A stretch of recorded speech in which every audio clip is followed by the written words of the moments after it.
Polisi dan pemerintah Myanmar menggerebek pusat penipuan dan menangkap hampir 346 pekerja asing asal Cina di daerah Shwe Koko dekat dengan perbatasan Thailand.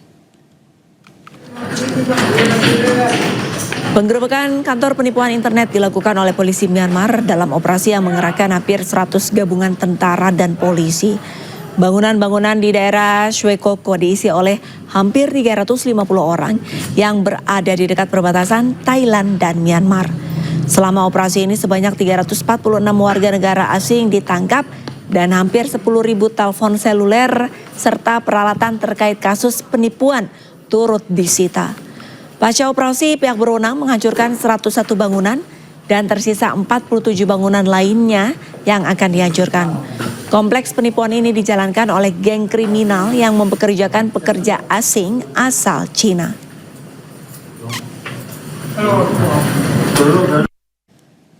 Serangan pesawat tak berawak Israel menghantam kamp pengungsi Ain al-Hilwe di Sidon, Lebanon Selatan. Akibatnya 13 orang tewas dalam peristiwa ini.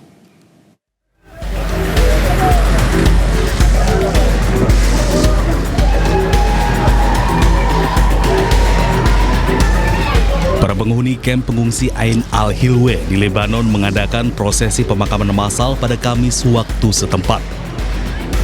Terhadap 13 jenazah pengungsi Palestina yang tewas dalam serangan udara Israel di kamp pengungsi Ain al-Hilwe di Sidon, Lebanon Selatan.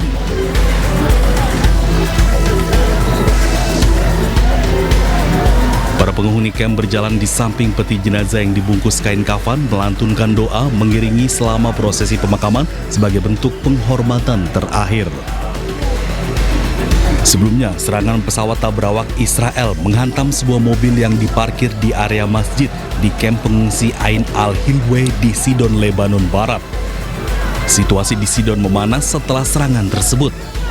Israel mengklaim menargetkan anggota Hamas, sementara Hamas membantah keras dan mengutuk serangan brutal tersebut. Serangan ini terjadi di tengah meningkatnya kekerasan di wilayah tersebut dan dapat memberikan tekanan pada gencatan senjata yang rapuh antara Israel dan Hizbullah yang telah disepakati. Dua remaja Palestina tewas ditembak tentara Israel di Kafr Aqab, perbatasan Yerusalem Timur dan tepi barat. Insiden ini terjadi pada Jumat dini hari saat pasukan Israel melakukan penyergapan besar-besaran.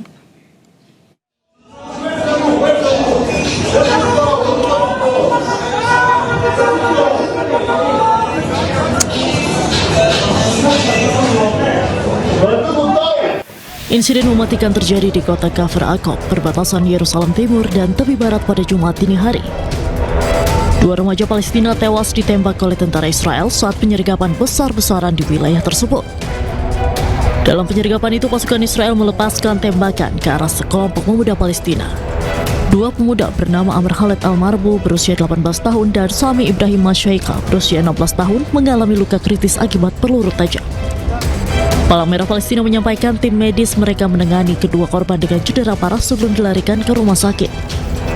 Namun keduanya tidak dapat diselamatkan dan meninggal akibat luka tembak yang mereka derita. Ratusan orang pun berduka dan mengiringi prosesi pemakaman kedua korban. Sebelumnya pasukan Israel melakukan penyergapan dan penggerebekan besar-besaran memasuki wilayah Kafr Aqab yang padat penduduk dengan unit infanteri serta menempatkan sejumlah penembak jitu di atap-atap bangunan. Warga setempat menyebut operasi militer ini sebagai salah satu yang paling agresif dalam beberapa pekan terakhir. Pasukan Israel dilaporkan mengepung sejumlah ruas jalan dan memblokade akses keluar masuk kawasan. Sebuah perkelahian pecah antara para tentara Israel di sebuah pangkalan militer Rabu waktu setempat. Tentara Israel yang berada di ruang makan pangkalan saling memukul dan melempar kursi ke arah satu sama lain.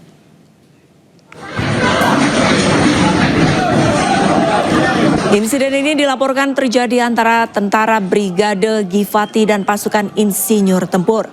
Nampak tentara Israel yang berada di ruang makan pangkalan saling memukul dan melempar kursi ke arah satu sama lain.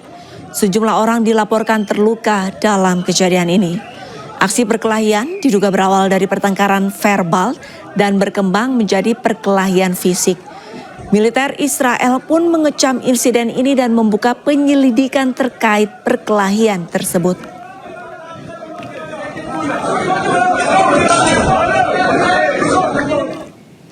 Rusia telah menyerahkan 1.000 jenazah tentara Ukraina yang gugur dalam perang. Pemulangan jenazah ini merupakan bagian dari kesepakatan antara kedua negara yang masih berkonflik sejak invasi Rusia ke Ukraina pada Februari 2022.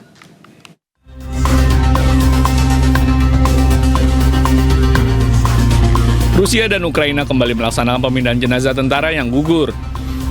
Para spesialis mengenakan pakaian pelindung hazmat putih memindahkan mayat yang terbungkus plastik dari satu truk ke truk lainnya.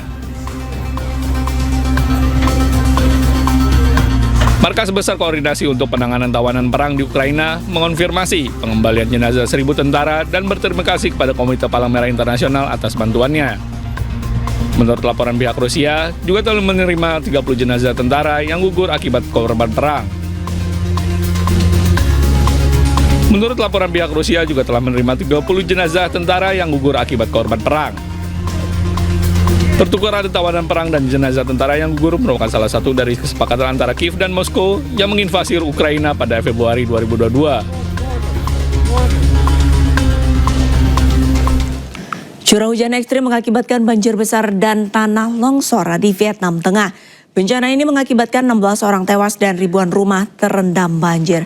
Pemirsa, usai sudah kebersamaan kita dalam iNews sore hari ini. Temukan informasi-informasi terbaru lainnya di www.inews.id. Cuplikan tayangan berita iNews bisa Anda saksikan di kanal YouTube @officialinews. Jangan lupa saksikan iNewsroom sesaat lagi bersama rekan saya Diandra Mukni. Saya Arlisadi pamit undur diri. Terima kasih, sampai jumpa.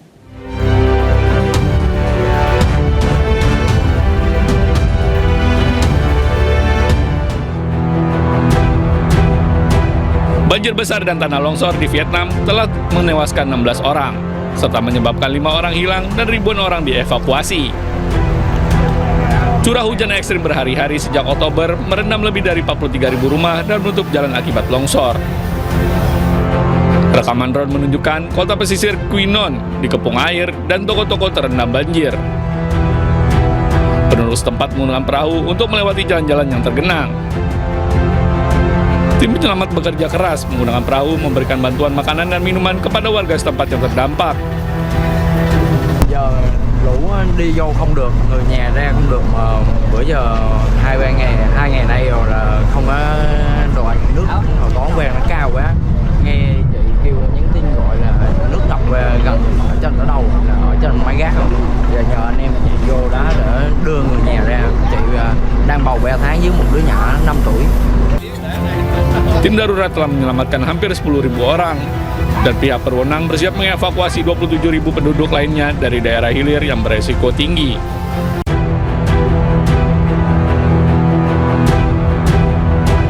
Banjir